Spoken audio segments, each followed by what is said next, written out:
Chapter 13. Am I safe with you? These were the mixed signals she was talking about. It seemed like 1 minute Ransom was trying to butter her up and make her feel safe, and then the next minute he turned all cool and passive and wouldn't answer her questions. At this point she just wanted to know if she was eventually going to make it back home. Yes, there was some indecent, promiscuous part of her that wondered what it would be like to stay with Ransom a bit longer and see about making some of those previous fantasies become a reality, but the smart, sensible part of her was beginning to win out. She didn't want to skirt around whatever was happening any longer. Ransom had said he didn't want to hurt her, but he'd also said he couldn't let her go yet. His reasoning was that it was too late, and they were in a bad part of town, but she could tell that was just a lame excuse. There were so many signs telling her to get away and not to trust this man. He was cryptic, enigmatic, but he was charming and soothing in a way. That didn't mean she should trust him. In fact, it was probably the most obvious sign that she shouldn't. But she kind of did anyway. Lena lingered in the doorway, resolute on not going in until Ransom answered a few questions. Listen, she said sternly. You asked me a bunch of questions, and I think it's only fair that I get to ask you some as well. Ransom rubbed his chin and sighed deeply. Fire away then. Lena studied his face for a moment to see if she could gauge his reaction. He seemed a bit uncomfortable, like he didn't like the topic, but he was apparently willing to at least hear her questions. She appreciated that. What do you do? What's your job? Lena said. I manage people, Ransom answered flatly. Lena frowned at him. What kind of people? People who work for me? What do your people do for you? Ransom hesitated, obviously trying to find a way to answer her question as vaguely as possible.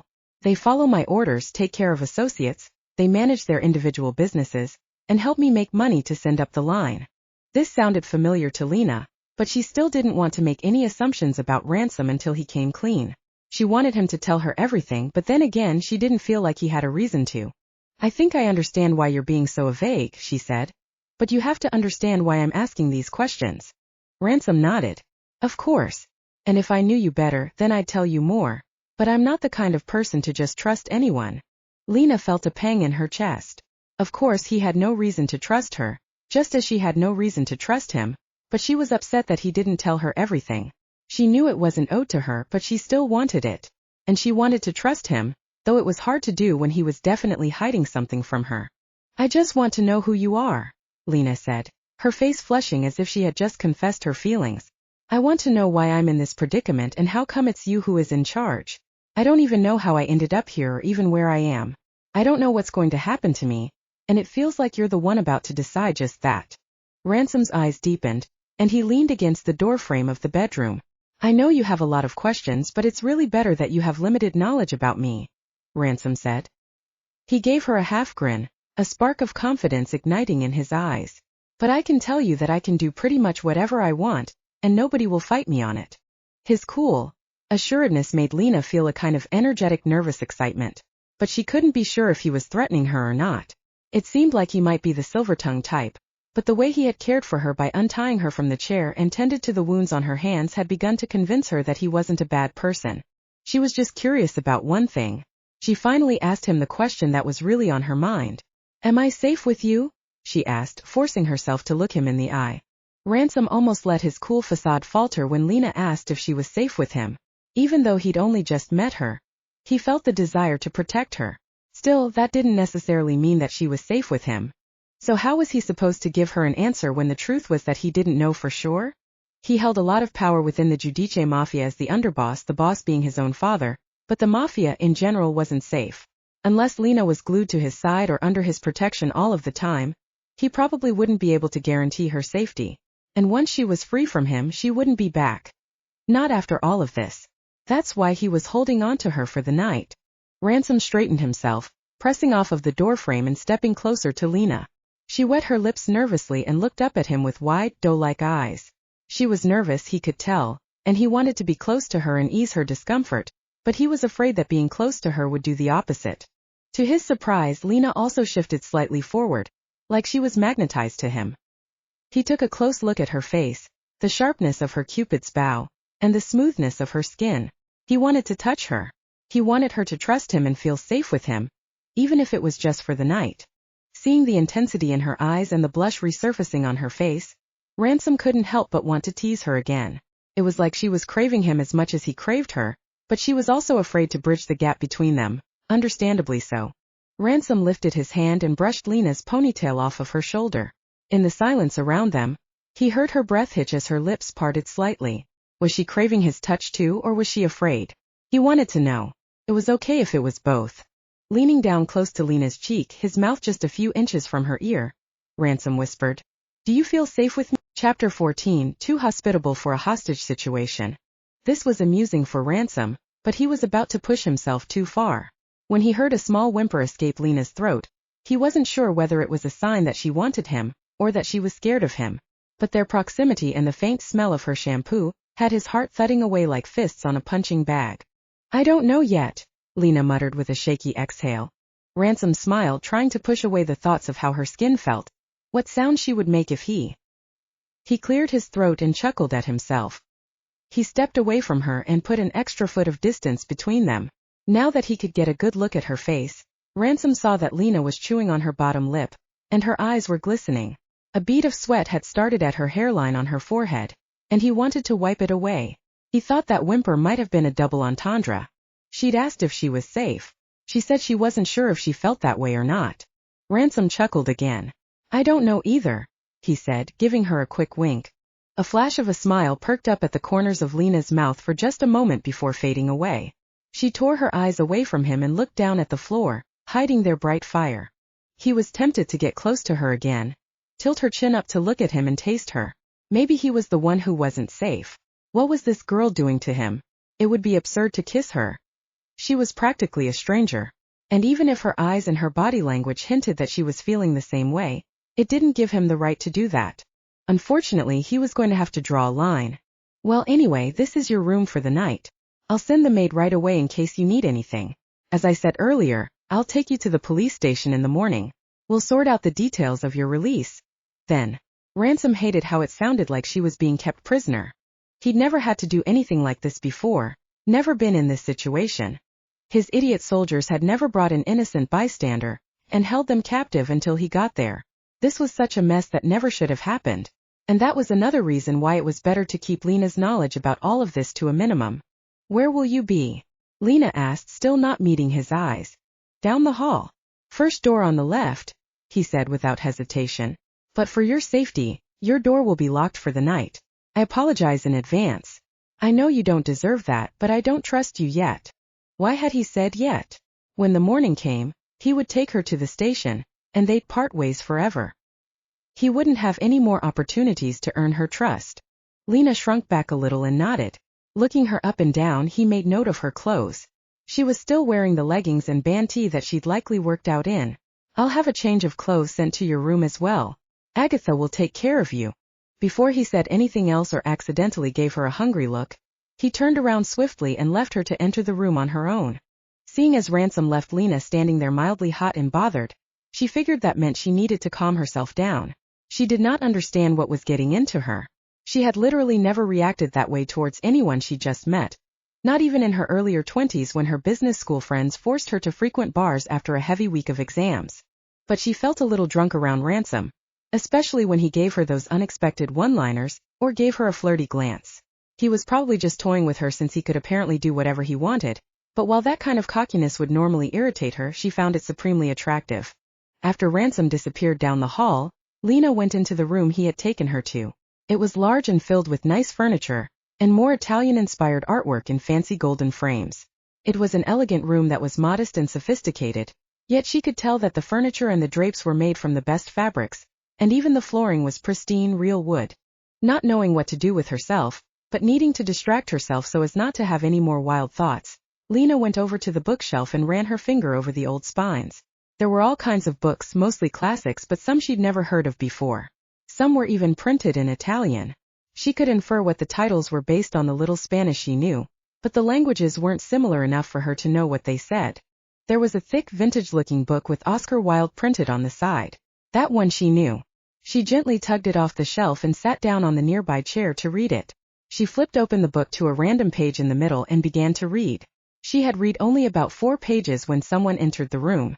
Sensing them before she saw them, Lena stood up abruptly and hid the book behind her back. She wasn't sure why she did this. It was too late to hide it, and she had obviously not intended to steal it or anything. Lena let out a sigh that was a mixture of relief and disappointment.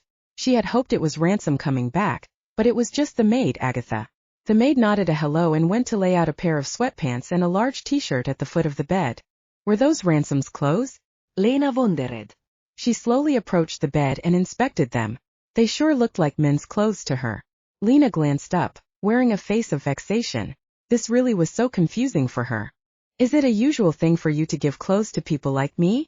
She asked. Agatha seemed confused, so Lena phrased her question differently. Is it a usual thing to hold people hostage just to treat them nicely? Agatha laughed heartily and shrugged. This is our first time, she said sweetly. It was ironic how she played off the fact that Lena had just referred to herself as a hostage. Feel free to take a shower if you want. The bathroom is right through there. The other door is the closet. Lena crossed her arms defiantly. I'd prefer to take a shower at my own home, thank you. Agatha nodded in understanding, still holding her genuinely hospitable smile. Well, please call if you need anything, she said. Then she pointed at a bell on the wall. There's a button here that will allow you to notify me if you require assistance. Lena nodded. This was so wild. She really did not know what to do with her. Chapter 15 Dreams Reality. Lena stood outside of her house with the moonlight turning the world around her, a somber gray color. She felt glued to her spot in the front yard, though she couldn't tell if she didn't want to move or she wasn't able to. She just watched her house from the outside until a light came on in the living room, drawing her attention to the big bay window at the front. Inside, she could see Brian pacing back and forth, holding a phone to his ear. She had thought that the moonlight was what painted everything gray. But even with the light on, Brian was colorless. It was like watching a silent film. She saw that his mouth was moving, and his body moved in jerky motions, his expression shifting from anger to worry to frustration. Brian hung up the phone and began to rummage through her things. She didn't like watching this part. Felt like she was being violated somehow. Even though he was her fiancé, she didn't like that he felt like he could do whatever he wanted in her house. What was he looking for anyway? She just wanted him to leave so she could go inside. Then suddenly Lena wasn't alone. She felt a warm dark presence behind her, but she couldn't make out who it was. She couldn't tell if it was a threat or not. But it lingered behind her for a long time until she willed herself to turn and look at it. However, as soon as she turned her head just a few degrees, the dream ended, and she was lying on her back in a huge strange bed in a huge strange room. She wasn't sure what time it was, but a dim pink light filtered through the window.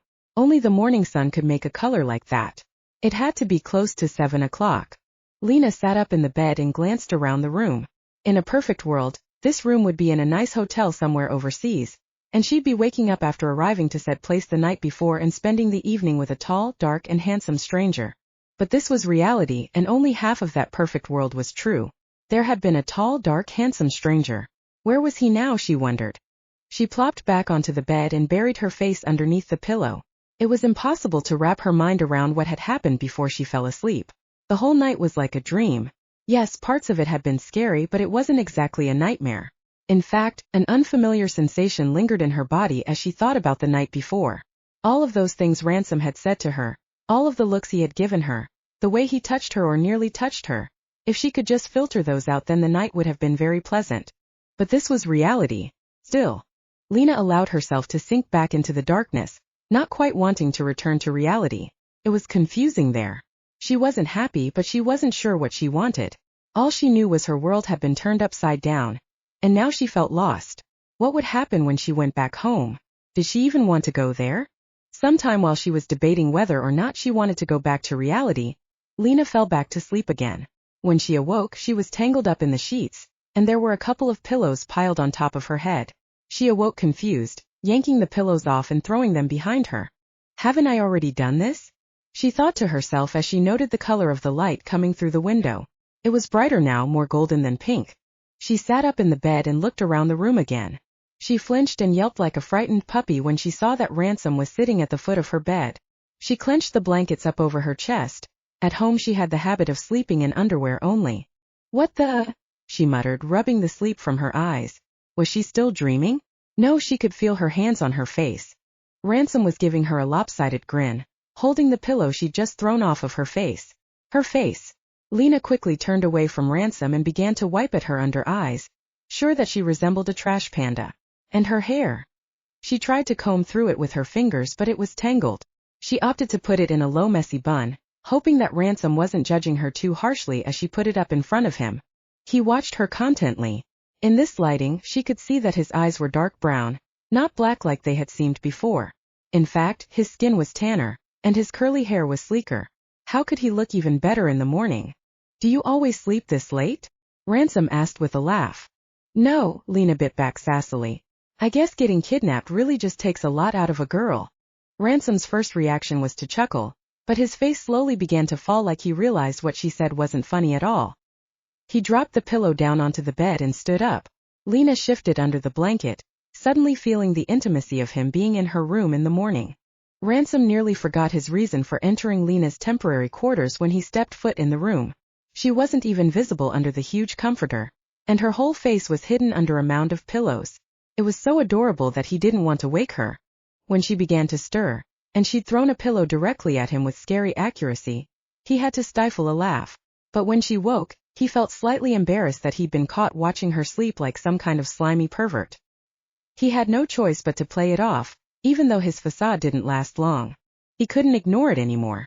His curiosity was weighing hard on him, and his unwarranted jealousy was really nipping him in the butt. He'd asked her all kinds of personal questions. She'd had so many opportunities the night before to mention this kind of thing, yet she didn't. Ransom felt a bit of guilt and shame for hitting on her and teasing her so much. Whatever it was about her that had attracted him to her, he was going to have to disregard. How unfortunate, he thought. Even though he was planning to take her to the police station later and send her home never to be seen again, he still wanted those little moments with her where he'd say something borderline racy, and she'd get flustered. He really liked how radiant she looked when she was blushing. Why are you looking at me like that? Lena asked, yanking Ransom back to his senses. I thought you'd be more curious about why I'm in your room, he said, raising an eyebrow at her. That was fine, right? He could still do that without being sent to Hill? He scoffed at himself. Of all the things he'd done, he was sure that was the last thing that would send him to Hill. Lena shrugged. It's your house, I guess. But I still want to know why you're looking at me like that. Ransom wasn't even sure how he was looking at her. He had little awareness of what his face was doing. He pressed himself off of the bed and crossed his arms. Why didn't you tell me you had a fiancé? Chapter 16. Last stop before reality station. It wasn't that Lena was trying to hide Brian. It's just that she didn't care to mention him. She knew it was wrong and that he didn't deserve that, but their relationship was just a transaction. Another item on her checklist for success. Brian knew how she felt, that she wasn't keen on marriage, but that she was doing it because she felt like she needed to get on with her life. After a successful college education and landing a successful job, she needed to get married. Eventually, she would have to have kids and she wasn't getting any younger. She'd prefer to have them while she was in her prime so she'd have a better chance of bouncing back. She appreciated Brian, and they had a decent relationship, but he wasn't something she went around telling everyone about. She only had to put on a show when her parents were around. They were the real judges. Lena shrugged. I guess I forgot about him, she lied. Ransom frowned at her. He looked genuinely upset. How does one do that? She didn't know what to say. She didn't want to talk about this. In fact, at that moment she wished that she didn't have a fiancé at all. But why? How'd you find out about him anyway? She knew Ransom mentioned running a background check, but would Brian have been in there? As he shook his head slowly in disappointment, Lena's stomach dipped unpleasantly. It was the same kind of feeling she got when her parents seemed disappointed in her. But she didn't want Ransom to be disappointed, not that it really mattered. Seems like he misses you, Ransom said. I should have let you go home last night. I apologize. This complicates things, but we'll get it sorted out. We should get going though. Brian missed her? What did that mean? It was Saturday, so she wasn't expected at work. Did Brian try to reach out to her? Did he go to her house and find that she wasn't there? Listen, you aren't obligated to tell me anything, so don't stress yourself. I already said I'm not going to hurt you, and I mean that, okay? Ransom said. He seemed different now. Disappointed, annoyed, guarded. She didn't like that at all for some reason. He'd lost the warmth she'd felt from him yesterday. All she could do was stare at him. Perhaps this was reality and last night truly was a dream. Maybe these were his true colors. Just get dressed. I'll drive you to the police station and they'll take it from there. You'll get to go back to your life. With that, Ransom turned and walked out the door, shutting it behind him. Lena was left speechless on the bed, feeling like she'd just been dumped or like her parents had grounded her for getting bad grades. She crawled out of the bed and put her clothes on from the day before. She felt sorry, pathetic. And though she didn't totally understand why this morning with Ransom was weighing on her so heavily, she feared facing him again. She didn't want to see that cold, dejected look on his face. The car ride was quiet, haunting. Ransom seemed detached. She didn't like that. "I'm sorry," she said. Ransom scoffed. "Why are you sorry? You didn't do anything." His words were less than comforting. If he'd given her a half-smile, if his tone of voice weren't distant and flat, she might have believed him. She might have been relieved. But he'd only let her unsettled. They drove in silence for a few minutes. She began to recognize the area they were driving through.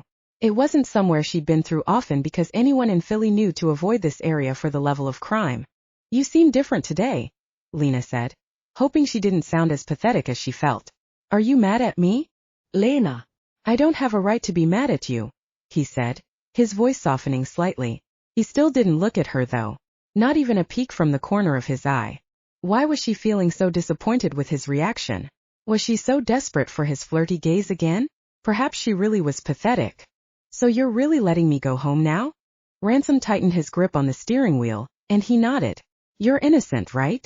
Why else would you need to stay? What other reason is there for you to stay with me?" Lena's chest tightened. Why? She thought. Because even though the circumstances weren't favorable, she wasn't uncomfortable with him. In fact, he made her feel alive. He made her feel nervous but safe. She felt excited but lighthearted. All of that from just one crazy night where she'd been brought to him by happenstance. She had been struck by him before she even knew his name. She was taken by him the first moment she saw him on the street outside of the yoga studio. She wanted more of that. She wanted to know him better. Perhaps that was why she felt so deflated now. But he was sending her back to her life just as he'd said he would do. He hadn't hurt her. He hadn't threatened her. She could tell that he didn't mean any harm in the slightest. And now that he knew she had a fiancé, of course, as any honorable man would do, he was distancing himself and no longer giving her those flirty looks and those risque one-liners. Maybe it was for the best, she told herself. What did she expect after a situation like that? But she couldn't help but wonder if he was hesitant to let her go. If part of him wanted to hold on to her a bit longer. If she just knew the answer to that, maybe she would feel differently. Maybe she could find some kind of peace in that validation. When they finally pulled up to the police station in East Philadelphia, Ransom put his truck in park and switched off the ignition. He sat quietly, still refusing to look at her. Lena didn't make a move either. She felt like as soon as she took off her seatbelt and went inside that she'd never see him again, and that sounded awful. She glanced over at him, wanting to ask him something, but she couldn't find the words. She didn't know what to ask. If she asked him if he wanted her to stay, that would be ridiculous. She'd come across as some sort of Stockholm Syndrome lady. She parted her lips to say something, but Ransom suddenly turned his head and opened his mouth as if he were about to speak. Lena clamped her mouth shut. "Sorry," Ransom said. "Go ahead. What were you going to say?" His gaze was kinder now, almost sad though. This was her opportunity to say something. "I guess I'll never see you again then," she said softly, not bothering to keep the disappointment from her eyes. Ransom sighed like it was difficult for him to breathe or something. He shifted in his seat, taking off his seatbelt and facing her. He leaned over the console and looked her over unabashedly before staring at her lips, then her eyes, then her lips again. Lena was unaware of everything but the beautiful man leaning towards. Chapter 17. Stranded in Arctic waters. All sorts of selfish thoughts were bubbling up in Ransom's mind. He could feel them clawing their way across his tongue, desperate to see the fresh light of day. But he couldn't let them out. He couldn't tell Lena that he was wonderstruck by her. He couldn't tell her that he wished they'd met some other way so that it wouldn't be wrong to ask her out on a date or admit that he wanted to know more about her. He couldn't tell her she was beautiful and feisty and he wanted to see some more of that. That would be wrong, right? Especially after he'd essentially held her hostage overnight, and then found out from a call from Detective Alvarado that her fiancé was trying to file a missing persons report on her. It would be wrong to want her, but he did. If it weren't for the energy between them that made it difficult not to spew out all of these things, it would be easier to let her go. The air between them was alive with a light show of static electricity. He just knew if their bodies touched that it would be the same as setting off dynamite in a diamond mine. It was difficult for him not to crave that, to be magnetized towards it to find out what would happen. He leaned in towards her, hungry for that zing of power radiating between them. But despite the pull he felt to her, he was too aware of the circumstances surrounding them that he couldn't do what he wanted to do. Instead of bridging the gap between them, he sat on the other side and smiled crookedly at her. Her reaction was similar to the night before when he'd leaned close to her and whispered in her ear. She froze and was trembling with excitement. He knew it was excitement by the way her eyes were ablaze with the same kind of fire he was feeling in his chest. "Why would you want to see me again?" he asked. It was meant to be a rhetorical question, but that selfish part of him hoped that she would answer him. She didn't.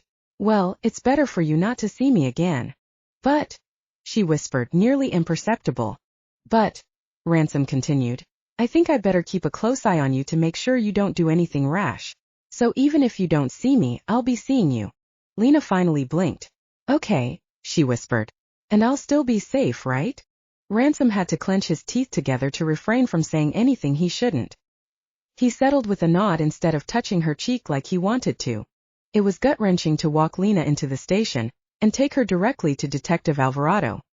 He pulled the detective aside to have a private word with him. "Thanks for doing this for me. She's really innocent, and I'd hate to see anything happen to her if she stuck around this area," he said. "I'm trusting you to get her home safely and ensure that her alibi is solid so that no more trouble comes to her, go it?" The detective nodded and clapped Ransom on the shoulder. Sometimes they felt like old friends, which seemed weird. A mobster and a detective were supposed to be enemies. But Ransom appreciated him nonetheless, and even though he wanted to be the one to guarantee Lena's safety and guarantee that the mafia life didn't touch her again, he knew that wasn't possible. He needed the help of trustworthy outside forces. "I'll take care of her. I've already spoken to her fiancé, and told him that I'd be bringing her home this afternoon. We had her car returned to her home, and I've got her other personal belongings like her purse and her phone. I'll catch her up with what's going on," the detective said. The two of them went to meet Lena, who was waiting at Detective Alvarado's desk. The detective introduced himself while Ransom lingered in the corner, trying not to get involved. He had zoned out, finding himself in the murky, lifeless place he went when he had to do things he didn't want to do. "G.I.," the detective said, trying to get his attention. Ransom snapped his head up. He'd almost forgotten that the detective didn't call him by his real name. It was just nicknames for them, G.I. for Guidus. "Sorry," he said. "I was just thinking." His eyes wandered over Lena's face, her eyes dim and not meeting his.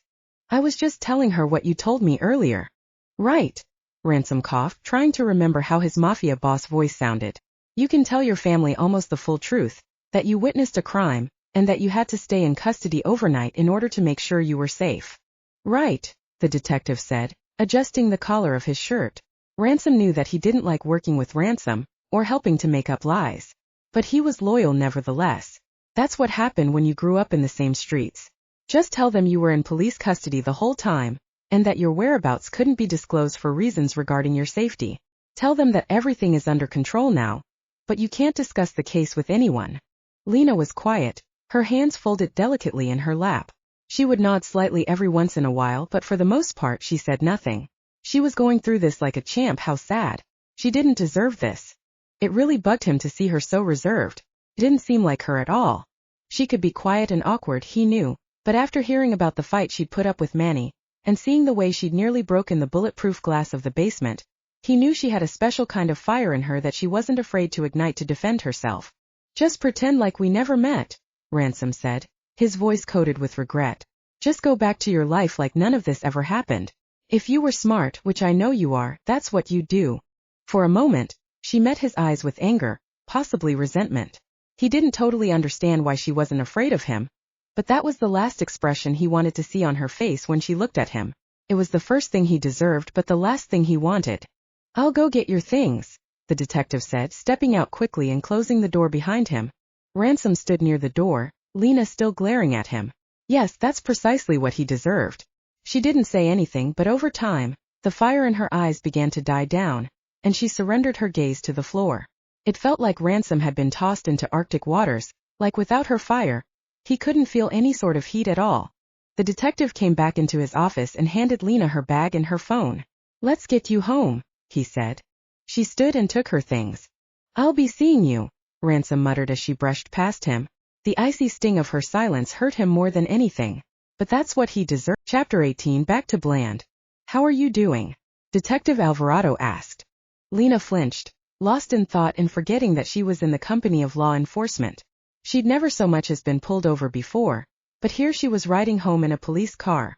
At least she was in the front seat, and it wasn't the average police car with lights and sirens. Oh yeah, I'm okay. just tired or something. Tired or something?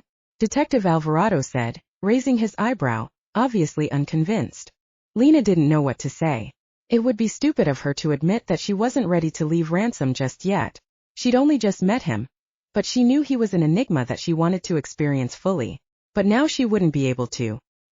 He'd sent her away. Did something happen? Lena shook her head. I mean, aside from getting kidnapped, thrown in a basement and tied down to a chair. Besides that SS Hatmanny roughing me up. No, I guess nothing happened. Detective Alvarado frowned. I'm sorry, Ms. Morris, but for what it's worth, I can tell that Ransom really feels bad about everything that happened to you. He's just trying to make sure you get home safe now, and that your life can carry on as normal. What if she didn't want that though? What if that night had finally shaken awake the sense that she was bored, and she was sick of being bored? She didn't want to be with boring Brian and go on through life only checking off boxes. What if she wanted Ransom to want her? Lena didn't respond. The detective seemed kind and caring. He didn't seem like the typical corrupt type. She didn't know how to feel about that, though it did say something about Ransom and the company he chose to keep and who he put his trust in. When they finally arrived at Lena's house, she saw that her car was parked in its usual spot in front of the garage. Behind it was Brian's silver Volvo, Lena's least favorite color of car. And behind that was her parents' red Lincoln Aviator. Everyone was there. Brian she expected to see. But she didn't think her parents would show up for something as trivial as this. She wasn't actually missing after all.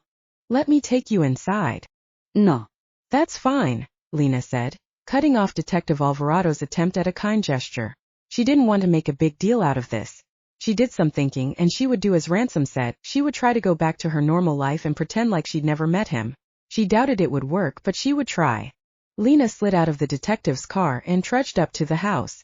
Her mother came running at her with her arms open wide, tears streaming down her face. Lena felt irritated that her mother would be crying. It was so unlike her. She didn't even cry when Lena found her wedding dress. Her father was right behind her mother, a relieved smile on his face.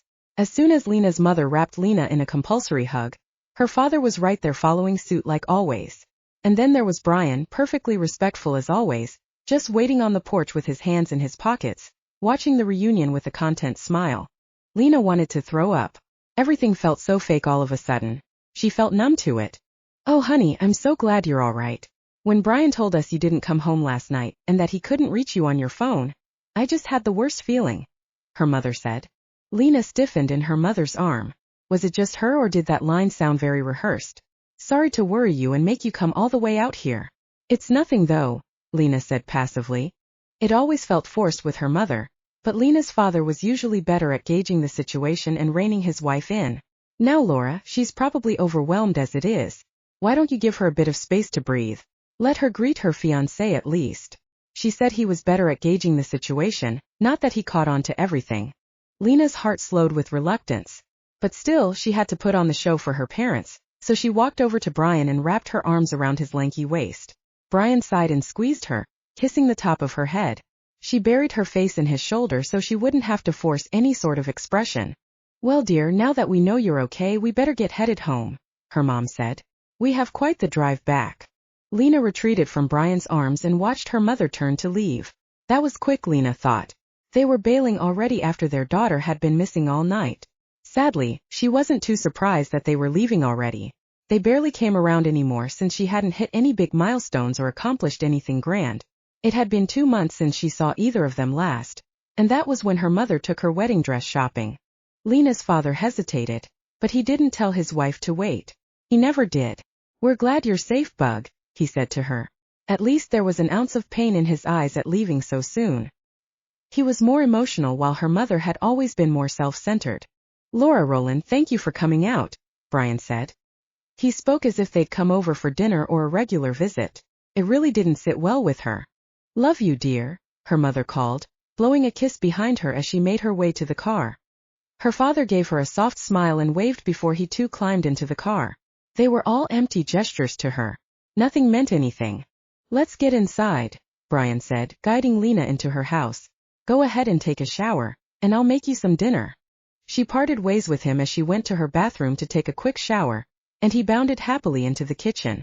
Lena stood under the hot water, trying to keep her mind from wandering back to Ransom. She wondered if he went back home or had other affairs to attend to. No. She needed to snap out of it. He'd sent her away and told her that that was best. He told her to get back to her life and pretend like she'd never met him. She switched the shower to cold, hoping that it would shock her back to her usual self. It wasn't coming to her. Who was she usually? Why was it suddenly so difficult to remember how to act around Brian? When she stepped out of the shower, her skin was numb and bluing. She just needed to go through the motions and it would all come back to her, right? It was all about muscle memory. Lena got dressed and entered the kitchen. Brian had set the table and already started on the dishes. "I didn't think you were ever coming out of there," he said. "The food's getting cold." Lena ate in silence, thankful that Brian didn't ask her too many questions. He showed concern in other ways, making sure she had enough to eat and seeing if she wanted a refill or a sip of wine. She ate her bland pasta with bland chicken. Were dinners always like this? She wondered. After clearing the table and loading the dishwasher, Brian offered to stay the night to keep her company, but Lena told him that she just wanted to be alone and that he should go home. After some pushback, Brian gave in and left reluctantly. "Call me if you need anything," he said, but she never did. What could she possibly need? Chapter 19, Setting Things Straight. At first, Ransom was just going to have one of his capos keep tabs on Lena, but after a day of not seeing her for himself, he decided he didn't trust anyone other than himself for the job. He was stir-crazy and impatient, and Joseph and the others were getting irritated at having to answer Ransom's calls every 45 minutes. Of course, he wouldn't be able to watch her the entire day. He had other matters to attend to, and he wasn't trying to stalk her. He just needed to keep an eye on her to make sure she was adjusting okay, and that Manny, who he'd fired and reassigned to work under someone else, didn't try to take out his anger on her. Ransom made sure to have a handful of his most trusted guys on her, but he made sure to get in there and see her for himself between his family affairs and mafia meetings. The anniversary of his mother's death was coming up, and he had to make preparations for her annual memorial dinner. As far as Ransom could tell, by Tuesday, Lena had returned to normal. He didn't know much about her life before he found her in his basement, and even her background check had failed to show what kind of person she was. But he had inferred that she was a creature of habit. Ransom watched her walk the street where he'd first met her. She was on the way to her nightly yoga class. Another young lady, probably close to Lena's age, met her both Monday and Tuesday at the door to the building. The girl was thin with medium brown hair. She was a pretty kind of plain, but next to Lena she was like a copper penny next to a diamond. They must have been friends because in all of his time observing Lena, he only saw her smile at this brown-haired girl. It sort of unsettled him to see her get back to normal so quickly, though ultimately he was happy for her. It was selfish of him to want her to miss him, and she seemed to be doing fine. Perhaps he had mistaken the energy between them. By day 4 of being apart from her, Ransom was close to giving up. He'd come to realize that he was only holding on to their interaction because the possibility that she was interested in him gave him some hope that he wasn't a complete monster.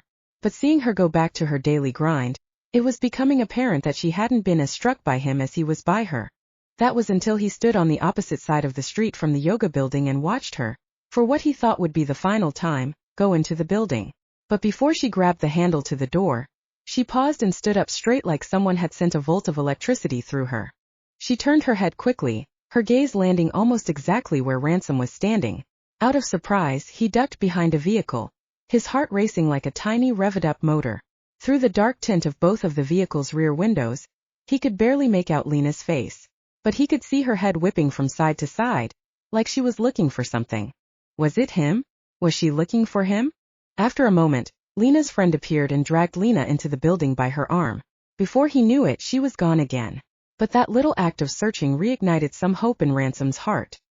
Sir, that's my car," a stranger said with a nervous voice. "Oh," Ransom said. He pressed off of it and took 3 big steps back. "My apologies, I just lost my breath. Had to catch myself there for a sec." The stranger looked at him like he was a crazy person, and he wasn't sure whether to be afraid or not. Usually, Ransom would have played it tough in an awkward situation like that, but he didn't feel the need to this time. Ransom was on a high for the next 24 hours. He planned to take a step back from keeping tabs on Lena so that he could focus on his duties, but he was itching to see her again. Part of him wanted to meet her outside of the yoga studio one night and ask her how she was doing, but before he allowed himself to actually do so, he figured he should give her some space. All he'd wanted was to know that she was okay, but that she might have been wondering about him too, and he got that. He felt like he could finally let her go back to her life. Of course, that didn't mean that it was easy, but Ransom knew it was what he needed to do. That was until he caught wind of some chatter going through the Giudice that didn't sit right with him. He asked one of his capos, Brennan, to tell him what the rumors were. Brennan was young like Ransom, but he was intelligent and had a knack for managing underground gambling rings. The fact that he worked in a high-stakes, low-moral environment meant that he heard a lot of gossip, a lot of big talk, a lot of secrets. Some of the guys are saying that you shouldn't have let the girl go. They saying you should have silenced her or kept her round for funsies, Brennan said. A murderous tremor rolled through Ransom's body. How dare they talk about her that way? How dare they question his judgment? How dare they suggest that she be killed or kept around as a plaything? Now he was said. Before anyone got any bright ideas or got cocky enough to make a move on her, Ransom needed to set his guys straight. Show them who was boss and tell them that Lena was not meant to be messed with. Tell the other capos I want a meeting. Tonight. My house. Make sure anyone involved with these rumors is there, Ransom said. Brennan nodded and promptly left the room. That night, the Giudice's 12 capos and about 15 of the soldiers, including Manny, came to the meeting at the Giudice house. He sat them around the table and made them wait in anxious silence. It was going to be a long night. After 2.5 hours, Ransom had questioned everyone and made them swear that they would not lay a hand on Lena or cause her or her family harm in any way. Many of them seemed confused as to why he was so protective of her, but he didn't care what it made them think as long as they promised to him that she would remain untouched. Everyone was helpful and open when it came to finding out who was circulating the big talk and who had started such a dumb thing, but he knew even before the interviews who was to blame. Manny was the only one directly affected by Lena's presence. She had put him in his place and made him doubt his masculinity and his power. She had made him feel weak and inferior at a time when he was trying to prove that he could be in control. He was the only one dumb enough to start a stew with Ransom. I hope after this little chat, you all will remember who is the boss here. This is not just about one certain person, this isn't just about her innocence, this is about respect and following orders. You all made an oath to serve the Giudice Mafia, and I'll be damned if any one of you step out of line without getting what's guaranteed to you if you do so, Ransom said sternly. His jaw was aching from trying to withhold his anger. Everyone nodded in agreement and stated "Si, Don" respectfully. Manny Rosito, you need to come with me, Ransom growled before he dismissed everyone else. Chapter 20. A few solid punches. Manny coughed and grunted each time Ransom's fist struck his midsection. He hit him 4 or 5 times in the gut before pinning his forearm against Manny's throat and holding him against the wall. He didn't like to be this guy. He didn't want to be violent, but sometimes, especially in the mafia, that was the only way you could elicit fear and respect, which were essentially the same thing. You're not going to say another word about her, Ransom spat. So help me God. If you do, I will see that they're the last words you ever speak. He shoved Manny against the wall and stood before him huffing angrily, out of breath and not quite content with the beating he'd given. I swear, boss, Manny wheezed. I swear I won't. He sank to his knees and spat up some blood on the floor of the basement. Before he was tempted to get in a few more punches, Ransom grabbed Manny by the shirt and yanked him up to his feet. You get your SS out of here, and if you have any questions about respect and honor, you better ask around and get some answers, because next time you pull a stunt like this, you're done. He shoved Manny back into the wall. Manny fell against it, sliding to the floor again, but at the sight of Ransom's furious eyes, he clambered up and ran out of the door, apologizing all the way. Ransom grunted. He'd set things straight now, but he was still on edge. He needed to see Lena right away. He looked at his watch. It was 12:34 in the morning. She was probably home sleeping. Maybe just seeing her car in her driveway would be enough to satiate his anger and his desire to see her. You're going to screw up your neck if you keep looking around like that, Adrian scolded. What's going on with you? You got a stalker or something? Lena scoffed. I'm just trying to be more aware of my surroundings these days, she said. It was lame, but it was the best excuse she could think of. I know 2 weeks isn't that long, but if you're afraid of someone coming after you, you should speak to the police, Adrian said. No, Lena said defensively. That's not necessary. I'm fine. Really? Just looking around is all. Adrian narrowed her eyes but let the topic go. She draped her purse on the back of the chair outside at their favorite coffee cafe and took her usual seat. Lena snuck one more glance behind her, still looking for Ransom. There had been several occasions since she returned home that she felt like someone was watching her, but she never saw anyone. Well, there was the one time, but she was convinced now that it had all been in her mind. Ransom had told her that he would be seeing her to make sure she didn't do anything rash, but she wondered if he really was. She hadn't seen a sign of him at all since she left him behind at the police station, and that upset her. She hoped that she would at least dream about Ransom, but she never did. Things were starting to look bleak, or rather, they were starting to go back to normal again. Even her memories of that night with him were starting to feel more like a very vivid dream. "Have you been meditating like I suggested?" Adrian asked. She raised her hand to flag down the cute waiter she liked. "I don't think that works for me," Lena said. It didn't seem like Adrian had heard her, because as soon as the waiter approached the table with his broad and obvious smile, she had her eye fixated on him. She always flirted with him, and he seemed into her as well, but they never once asked for each other's number or anything like that. "A caramel frappuccino and an iced Americano," the waiter said. His name was Dane, a very manly name to match his manly biceps and his manly voice.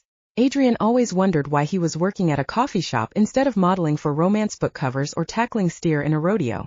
Adrian nodded sweetly and batted her eyes at him. "I'm so flattered that you remember. This is getting harder and harder to watch," Lena mumbled as Dane winked and turned away. Adrian rolled her eyes and sat up straight in her chair. "The reason meditation doesn't work for you is because you don't try hard enough. It's not going to be perfect right off the bat. Meditation didn't work for me until after a couple of months at least, and I still have trouble connecting to inner peace sometimes. Just keep trying and I guarantee that you'll feel something eventually. It'll be like you've been penetrated by a rainbow." Lena grimaced at her metaphor. "Don't say penetrate." Adrian giggled and shrugged innocently. "Come on, you'll like it." Now she was just being purposefully libertine. "Maybe I don't want to feel anything," Lena mumbled. Adrian gave her a playful kick in the shin and smiled preciously. "My love, you need to get your priorities straight. Feelings are the essence of life. You're denying half your life if you're denying to feel anything. That makes me sad." Lena allowed herself to smile. Adrian was such a positive-minded sweetheart. How did they ever become friends? Still, Lena was grateful for her friend. She was pretty much the only true friend Lena had had since graduating college and moving on with life. They were nearly complete opposites, but they meshed well. "When are you going to ask for his number?" Lena asked, nodding at Dane the waiter.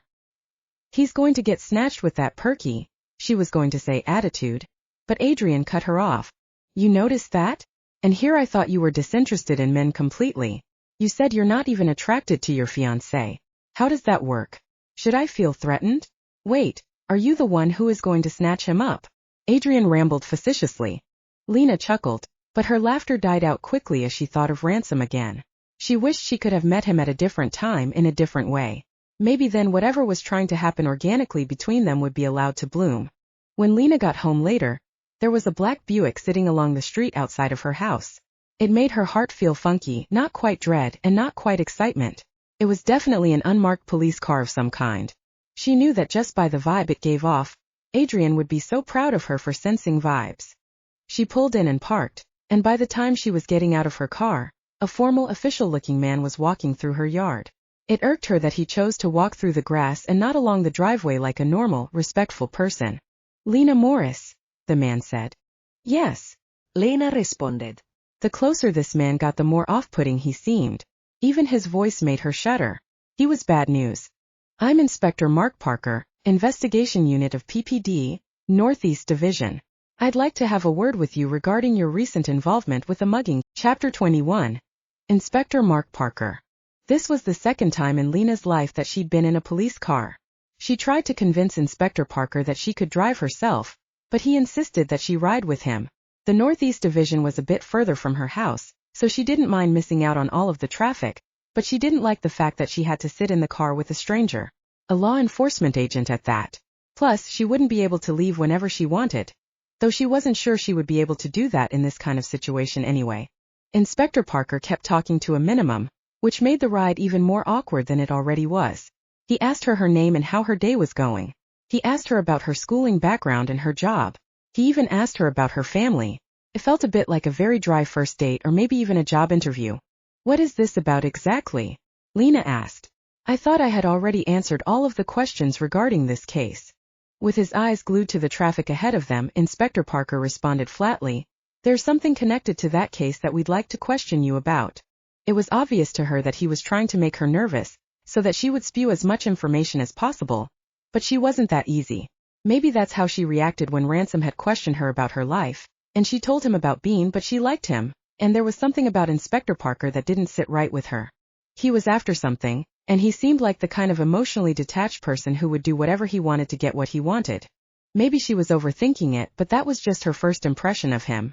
For the rest of the ride to the station, she played his game of silence. After living a life with a family who only cared about success, and after being that person who would do anything to be recognized, even marry someone you didn't even love, she knew just how this could go. It was a game of silence, a game of waiting, a game of seeing what the other person would do. Finally, in the confines of the interrogation room, Inspector Parker seemed more comfortable than ever. He leaned back in his chair at the cool metal table where Lena sat opposite of him. She waited, he waited. They stared at each other. Inspector Parker was first to speak. "You're being awfully quiet now." Lena tried not to scoff or roll her eyes. "Am I supposed to know what to say when you haven't even told me what this is about?" Inspector Parker crossed his arms over his chest and cocked his head to the side. His eyes were a deep dark blue, and they were emotionless, empty. Sometimes Lena saw those same eyes when she looked in the mirror for too long. "I guess I'll get right to it then," he said. "What do you know about the Giudice Mafia?" "The Giudice Mafia?" Lena's mind went to Ransom immediately. She was careful to control her expression just in case. She knew there was something going on with him. His guys called him boss. And he had a fancy Italian-looking home. He said he was practically untouchable. That would make a lot of sense if he was connected to them. "It sounds like a group of people I shouldn't get involved with," she said. "I don't know anything about the mafia." The inspector cocked his head to the other side with his watchful eyes scanning her every movement. She felt the need to be careful around this guy. The Giudices are just one of 5 mafia families that are trying to run Pennsylvania. There's the Lombardos, the Andolinis, the Dianas, the Scuteries, and the Giudices. The Giudices are the oldest family, and that makes them the most powerful. They have the most connections. Lena nodded, playing along. If Ransom was really connected to the Giudice Mafia, then there was no wonder he wanted to check her out before letting her go. He kept telling her that he didn't want her to do anything stupid or rash, so did that mean he thought she was going to rat him out? "You've never heard of these families before?" the inspector asked. Lena shrugged. "I guess I've been living under a rock. I haven't, at least not that I can recall. I don't think I'll be of any help." "I'm sorry." "And I still don't understand what this has to do with me." Inspector Parker pressed his lips together in a firm, flat line. "We have reason to believe that the hit placed on Tommy Berrialius, whose beating you witnessed, was placed by the Giudice Mafia. So if you saw any of its members, then we'd like you to try and identify them, try to explain what they looked like." Lena needed to get out of here. She really didn't know much anyway, and even if she did, she wasn't going to tell this guy. Yeah, Manny had gotten rough with her, and yeah, he and the other kid had beaten up a man, but she still felt the need to protect Ransom. "Well, as you probably know, I was knocked unconscious during that occurrence, so I didn't get a good look at the guy who did it," she said. Until she knew more about Ransom, she wasn't going to say another word. "Let's go out for the night," Brian said, rubbing Lena's shoulders. "You've been so quiet and tense, especially after that rude cop or whoever came and got you yesterday." Lena slipped away from his hands and went to her bathroom to clean up. She had made a silent agreement with herself that she would allow Brian to take her out a couple of times a month. But they were obligatory dates. She didn't really want to go on any of them. She supposed that it was about time to go out again. It had been nearly a month since their last one because of everything that had happened. She really just wanted to stay home and try to research the mafia. But she couldn't very well do that with Brian breathing down her neck. "Sure, let's go get dinner," she said, putting up her hair in a clean bun. When she was out with him, she liked to maintain her image of a corporate career woman. "Great, we can take my car. Where do you want to go?" Lena looked in the mirror and leaned towards it to get a closer look at herself. This clean bun and the diamond earrings that she wore to work were her usual getup, but lately, they had felt a bit strange to look at. She studied herself in the mirror, but she didn't see herself. After her experience meeting Ransom, she had felt so alive, so challenged. She felt strong and vulnerable all at once. She felt desire and desired. But all of those things didn't match the woman she was before everything happened. Were those just fleeting feelings? An outcome from that temporary environment? Or were those feelings she'd been repressing? She wished she could go back and do it again so she could tell for sure. She wished she could meet Ransom again and see if her belly fluttered and her heart raced when he smiled at her. But that wasn't likely. Not if she couldn't find him. So how was she going to do that? "How about Italian?" Lena said. "I think there's a little place on the east side that's supposed to be pretty good." "Are you sure you want to go there? Isn't it kind of sketchy?" Brian said, poking his head back into the bathroom. Lena looked at him in the reflection. It wouldn't hurt to be in the same area where Ransom might be, right? She might at least get to see his face again. She didn't know what else she was expecting, but she wanted at least that much. Yeah, let's go. The best stuff is the authentic stuff anyway. I'm kind of tired of the fancy restaurants. Chapter 22. The Secret in the Pantry. Lena didn't know why she bothered to be disappointed. It was a long shot going to a random Italian restaurant on the east side of town hoping to see Ransom along the way. She didn't even know where his house was since he'd asked her to close her eyes for a couple of minutes, and she had stupidly obeyed him. Stupid. She was being stupid. What did she even expect if she saw Ransom? If he was really part of the Giudice Mafia, then she shouldn't be seen fraternizing with him. Not to mention she had Brian with her. She seemed to keep forgetting that Brian was her fiancé. But when they had driven through the east side of town and found a nice little mom and pop Italian restaurant and driven back home and Lena never once caught a glimpse of anyone who could have been Ransom, she was upset. She felt like a foolish, lovesick girl from a rom-com. The worst feeling was the disappointment that hedged on betrayal. But feeling betrayal didn't feel fair to Ransom. He was probably just trying to protect himself and do what was best for her. He was probably just trying to keep his distance. But still, she'd almost been comforted knowing that he was out there keeping an eye on her. And now that she hadn't seen any evidence of him in a couple of weeks, she felt angry. Did you not like the food? Brian asked. What's wrong? Lena sunk back into her life, the one where she was going back to her house after an obligatory date with her fiancé who she didn't want to marry. Oh, I'm fine, she said, plastering on a smile. Unconvinced but knowing not to press any further, Brian nodded and turned up the radio in the car. Even the radio he listened to was boring. Who listened to NPR every single time they got into the car? Lena leaned her forehead against the cool glass of the window and nodded off to sleep. She awoke when Brian rubbed her thigh and leaned over to whisper in her ear to wake up. Feeling his warm breath on her cheek made her queasy, but she didn't turn away. She let him welcome her back to the land of the living, and kiss her on the cheek before she grabbed her purse and slid out of the car. Brian followed her closely up the steps and stood pressed against her back as she fumbled with the key to get inside. It was hard for her to concentrate on getting the key in the keyhole, as he put his hand on her hip and pressed his lips to the top of her head. It would have been a loving gesture for anyone else, but it was difficult for her to see it that way when she didn't even love him. But she could tell what this meant. He wanted her, and now she was going to have to tell him once again that she wasn't ready. She knew it was rude to string him along for so long, but she didn't think she would ever be ready. In fact, for the longest time she had thought she was asexual because she never desired to be physical with Brian. She only let him hold her hand and kiss her because she was trying to fulfill the minimal duties of being a girlfriend and fiancé. She didn't want it. But after meeting Ransom, after having that part of her awakened, she felt even more uncomfortable with the idea of sleeping with Brian. Every touch and every kiss just felt wrong. And the longer he stood there with his front pressed into her back, the more irritated she was becoming. She just wanted to open the med door and go inside by herself. Oh, I think I left my phone in the car, Lena said, peeping over her shoulder. Would you mind going to get it for me, please? All right, Brian said, giving her hip a squeeze before pressing away from her and bounding back down the stairs. That wouldn't give her much time away from him, but at least she could get the freaking door open. She slipped the key in and shimmied through the door, making sure to shut it behind her. She went through the little foyer and towards the kitchen for a glass of water. She flipped the light on and found someone leaning against the sink with his arms crossed. SHT. Lena nearly yelled, but her voice came out quieter than she thought when she realized who it was. Ransom? What the hell are you doing here? She asked. Ransom grinned at her, and her stomach almost bottomed out. She pressed her hand to her chest to try and muffle the rapid beating of her heart. Was it from the shock of someone being in her kitchen? Was it from the surprise of seeing him in her kitchen? I'm glad you're here. I was getting impatient, he said, ignoring her question. Lena couldn't help but stare at him. All night she had been itching to see him, and for a moment she was wondering if she even remembered what he looked like. She had started to wonder if she'd forgotten, and maybe she had seen him and didn't even know it. But now that he was here in front of her, she wanted to drink him in. She wanted to memorize his every feature. There he was. His dark eyes and hair. His tan skin and sharp jawline. His broad shoulders and strong arms. His long legs. His moderately full lips that were curved ever so slightly at the corner in a teasing, enticing smile. Ransom's eyes were locked on her as well. He pressed off of the counter and took a couple of steps closer to her. Well, aren't you going to offer? Lena, I couldn't find it. Brian called through the house. Lena's head snapped back. and her heart froze in time at the sound of her unknowing fiancé coming through the door. She looked at Ransom.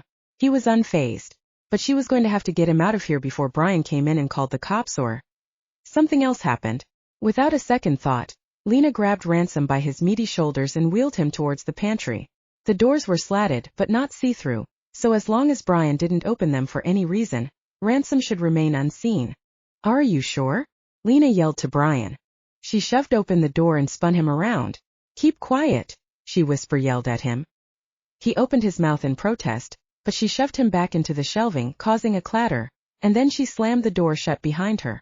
"I didn't see it." From the sound of his voice, Brian was getting closer. "Can you check my purse?" "I hung it in the usual spot in the foyer," Lena said. She looked around the kitchen, making sure there wasn't any sign of Ransom left over. I need to look natural, she told herself in her head. She grabbed a glass from the cupboard and began to fill it with water. "Here it is." "It's in your purse," Brian said, sounding a bit annoyed. "Oh, sorry," Lena muttered. She turned off the sink and tried to walk casually in Brian's direction, but he was already in the kitchen by the time she turned around. Why was he so fast all of a sudden? Her throat tightened up, and when she tried to take a natural sip of water, she nearly choked on it. Brian patted her on the back, looking at her like she was loony. "Are you okay, hun?" he asked. Lena flinched. He didn't use a lot of terms of endearment since she told him she didn't like it, but hearing him say it while Ransom was locked in the pantry made her cringe. What if Ransom thought they were in love or something? She didn't want that. "Oh, no, actually," Lena said, wiping the droplets of water from her chin. "I think my dinner is disagreeing with me. I think I'm going to head straight to bed." Brian frowned at her and tucked a strand of hair behind her ear. "Ah, really?" She nodded, trying so hard not to glance over at the pantry, hoping even harder that he would just leave her alone and go home. She was afraid that Brian would try to convince her that he should stay, especially after the way he was feeling her up before they came inside. Suddenly, Brian gave her a peck on the lips. She didn't even have time to stop it or turn away. She froze up, her whole body heavy as. Chapter 23. Conversations with a home intruder. Lena didn't know what to do. Her heart was pounding in her ears, and her feet were seemingly glued to the floor. She couldn't even move her arms, and Brian kissed her once, twice, 3 times on the lips. "I know how you can be when you're sick, so I'll let you get to bed," Brian said, taking a half step back. Lena forced a smile and nodded, glad that he wasn't choosing to be clingy this particular night. She told him good night and watched as Brian turned away. She stared after him until she heard the front door shut and Brian's Volvo start up. In the panic of wanting to know what Ransom was doing there, she whipped open the cabinets, splashing water on the floor. Ransom was standing there with his arms crossed, giving her a deadpan expression. She didn't even know what to say. She wondered what he thought about Brian kissing her like that right in front of him. She was embarrassed by it, a bit ashamed. She hoped that Ransom didn't get the wrong idea. As it turned out, she didn't have to say anything. Ransom, in an arrogant tone, said, "Is that how your fiancé kisses you goodbye? It's kind of bland, isn't it?" His response was perfect, teasing, sarcastic, just as she remembered him. Lena accidentally let herself smile a bit before her senses reminded her that she just had an intruder. She cleared her throat and tried to look at him sternly. "If you were my fiancé, I'd have done it a bit differently," he said, stepping out of the pantry and standing inches away from her. They were nearly chest to chest. Lena almost forgot to breathe. Intruder. Her brain reminded her. In an attempt to get some space from him so she could think, Lena stepped back right into the water she had spilled. Her shoe slid out, and she lost her balance for a moment before Ransom reached out and grabbed her waist to steady her.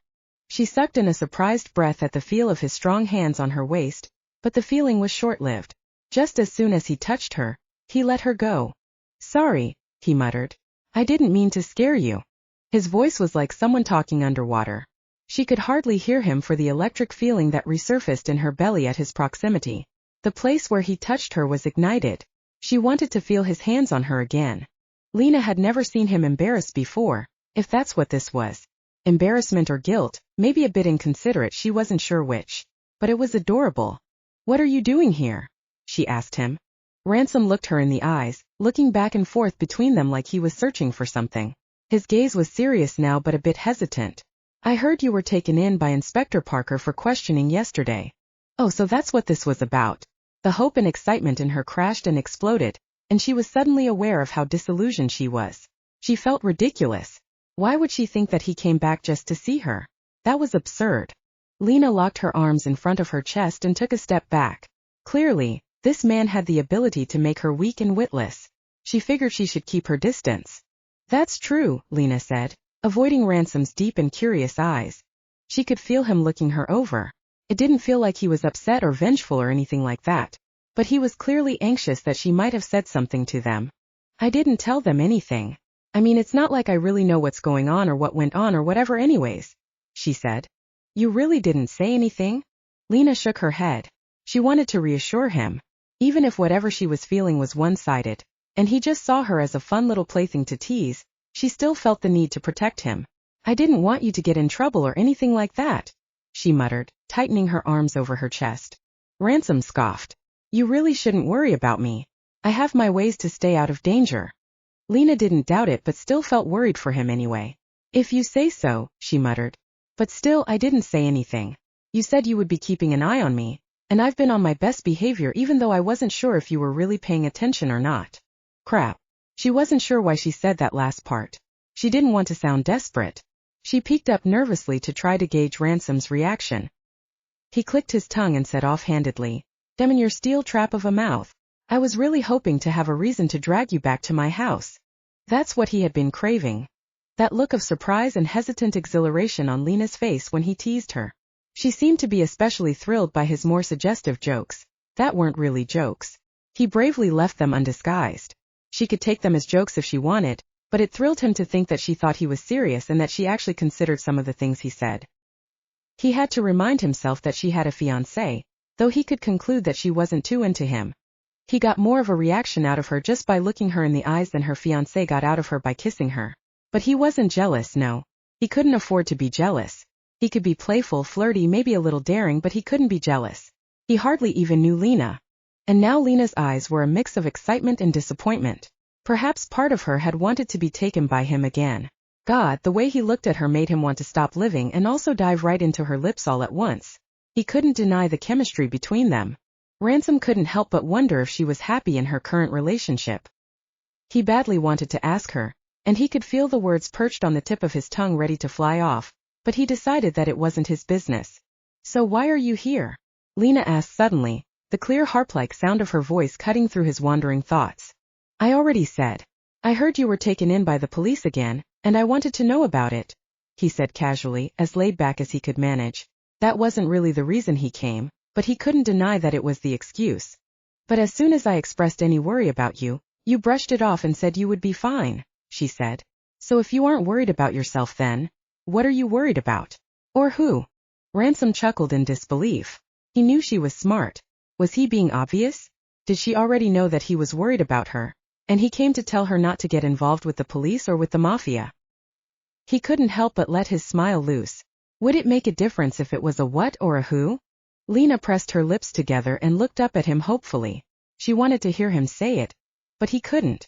He couldn't validate her need to know that he was worried about her just to turn around and tell her to leave him alone.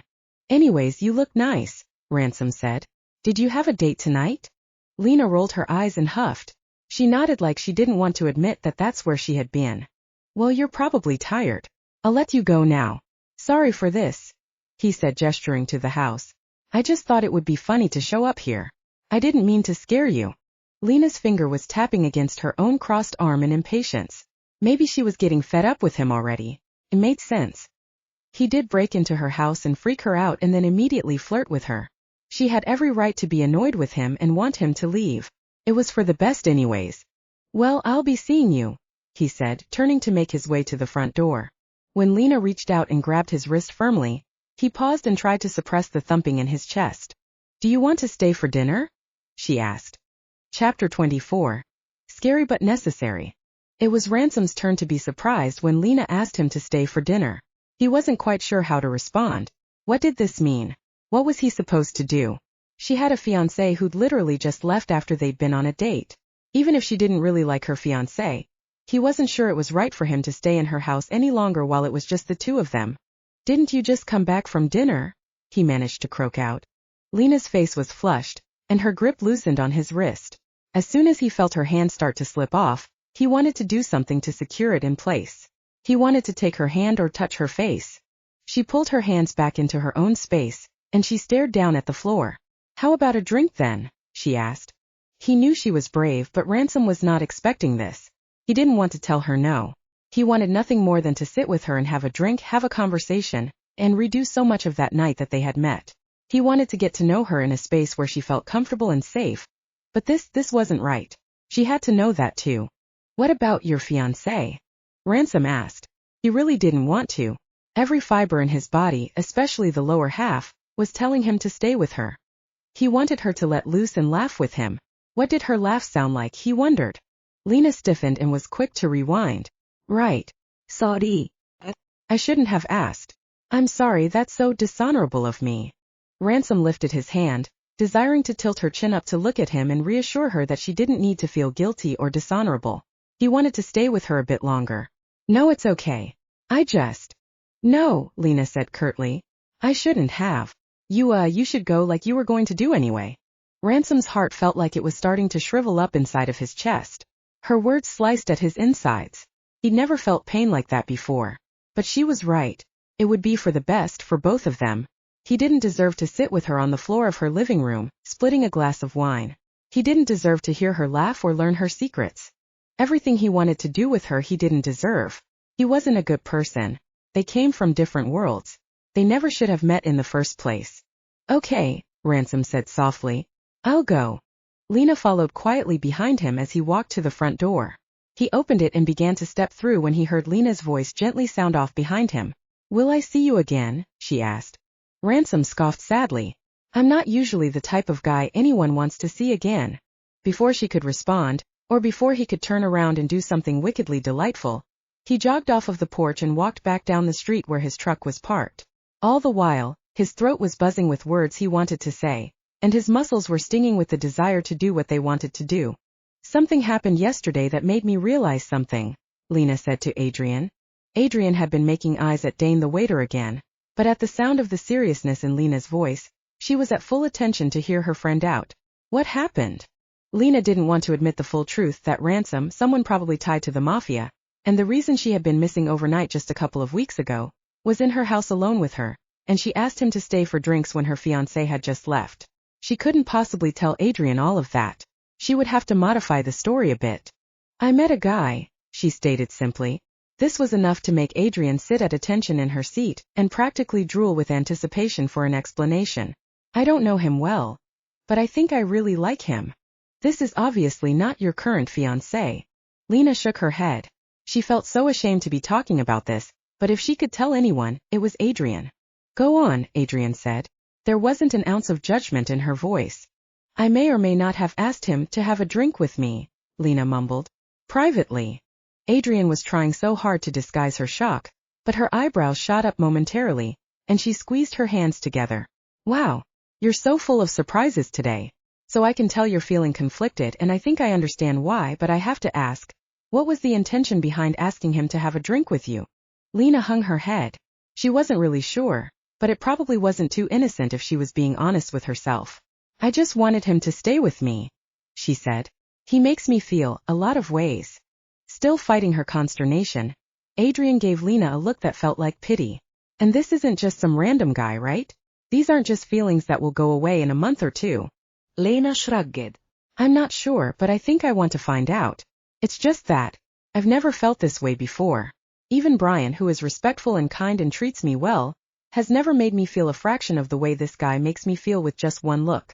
Oof, girl, Adrian said, stifling a smile. Sounds like you've got it bad. Lena laughed sadly and nodded. She didn't know exactly what it was, but she most definitely had it bad. It's not just him though, Lena continued. After seeing him again, it just felt obvious to me that I didn't really love Brian. I mean, I've always known, but it kind of made me want to try for the real thing. And it's not right to string Brian along. Even if nothing happens between me and this other guy, I can't stay with Brian. And obviously, I can't cheat on him either. I get it. If you're considering having drinks with another man, then you maybe shouldn't be with Brian. Sucks, but I think you're right. Brian deserves more. It'd be best to leave him. It'd be best for both of you, I think.